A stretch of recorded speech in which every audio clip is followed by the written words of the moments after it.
விண்வெளிக்கு மனிதர்களை அனுப்பும் இஸ்ரோவுடைய பெருங்கனவு திட்டமான ககன்யான் திட்டத்தை முன்னெடுக்கக்கூடிய வகையில் இஸ்ரோ பல்வேறு பணிகளை மேற்கொள்வதற்கு தயாராகி வருகிறது. குறிப்பாக இந்த ஆண்டு இறுதிக்குள்ளாக ஆளில்லாத விண்கலத்தை பாதுகாப்பாக விண்ணில் செலுத்தி அதன் பிறகாக பூமிக்கு தரையிறக்கக்கூடிய பணிகளில் இஸ்ரோ முன்னெடுத்து வருகிறது.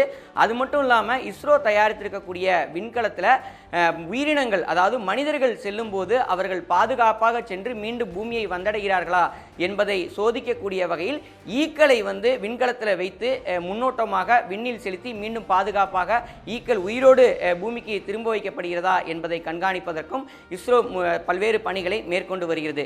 ஈக்களை தேர்ந்தெடுப்பதற்கு என்ன காரணம் அப்படின்னு பார்த்தோம் என்றால், மனிதர்களோடு ஒப்பிடுகையில் இருவரது டிஎன்ஏ, ஈக்கள் மற்றும் மனிதரோட டிஎன்ஏ 75% வரைக்கும் மேட்ச் ஆவதாக சொல்லப்படுகிறது. அது மட்டும் இல்லாமல் ஈக்களோட வாழ்நாள் என்பது 60 நாட்களாக வரையறுக்கப்பட்டிருக்கக்கூடிய சூழலில் ககன்யான் திட்டத்தை பொறுத்த மட்டில் 7 நாட்கள் வரைக்கும் உயிரினங்களுடைய செயல்பாடு, அதாவது உயிரோட்டம் என்பது இருக்க வேண்டும் என்ற நிலையில் ஈக்கள் தேர்ந்தெடுக்கப்பட்டிருப்பதாக விஞ்ஞானிகள் தகவலை வெளியிட்டிருக்கிறாங்க. இந்த 2 சோதனைகளும் இந்த ஆண்டு இறுதிக்குள்ளாக திட்டமிட்டபடி இஸ்ரோ நடத்தி முடிக்கும் என எதிர்பார்க்கப்படுகிறது. இதன் பிறகாக அடுத்த ஆண்டு ககன்யான் திட்டத்தில் மனிதர்களை விண்வெளிக்கு அனுப்புவதற்கான அனைத்து பணிகளையும் இஸ்ரோ முன்னெடுக்கும் என தகவல்கள் இஸ்ரோ விஞ்ஞானிகளின் சார்பில் சொல்லப்பட்டு வருகிறது. இதற்காக இஸ்ரோ தரப்புல ஏற்கனவே 4 விஞ்ஞானிகள் தேர்ந்தெடுக்கப்பட்டிருக்கிறாங்க. வின் கமாண்டர் சுபான்ஷு சுக்லா உட்பட 4 விண்வெளி வீரர்கள் தேர்ந்தெடுக்கப்பட்டு அவர்களுக்கான பயிற்சியும் இஸ்ரோ தரப்புல வழங்கப்பட்டு வருவது பார்க்க முடிகிறது.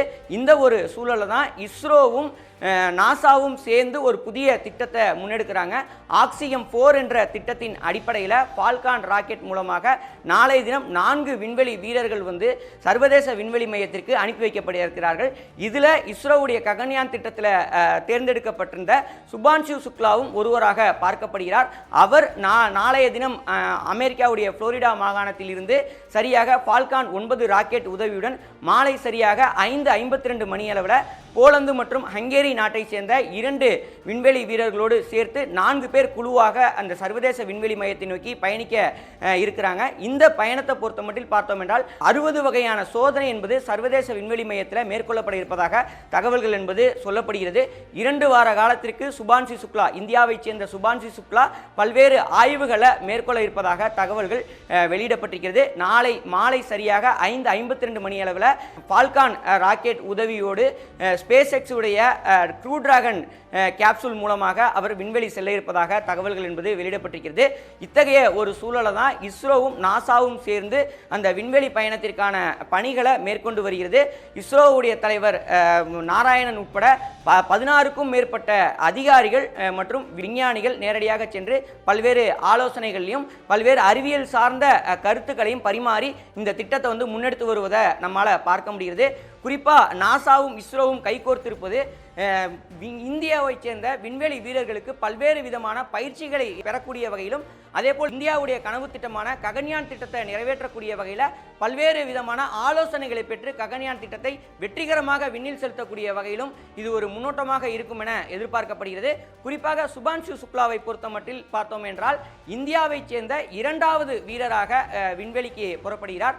இதற்கு முன்னதாக 1984 ராஜேஷ் சர்மா சோவியத் யூனியனோடு சேர்ந்து விண்வெளிக்கு புறப்பட்டிருந்தார்.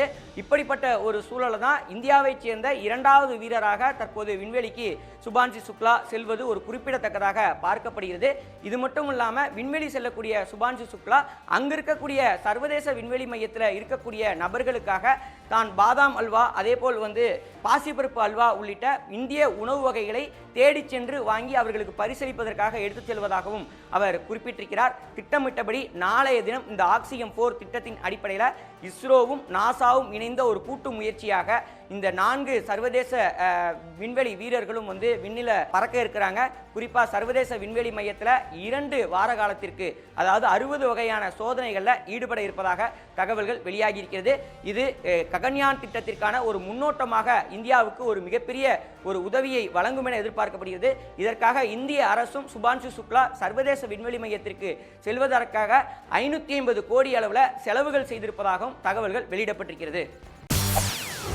செய்திகளை உடனுக்குடன் தெரிந்து கொள்ள உடனே சப்ஸ்கிரைப் பண்ணுங்க.